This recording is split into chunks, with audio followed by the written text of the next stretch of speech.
Could you come to the question? My question is, how long South Asia is going to see this terrorism and disseminating from New Delhi, Kabul, and Pakistan? How long they are going to be at war? Number one, and secondly, how about the UN Security Council resolutions on Kashmir? Does India abide by it or not? Thank you. You're asking the wrong minister when you say how long will we do this, because it is the ministers of Pakistan who will tell you how long Pakistan intends to practice terrorism.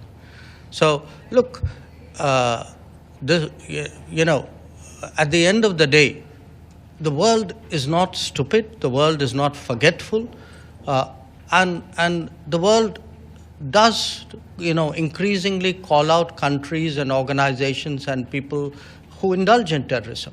And by taking that debate elsewhere, you're not going to hide it. You're not going to confuse anybody anymore. People have figured it out. So my advice is, please clean up your act.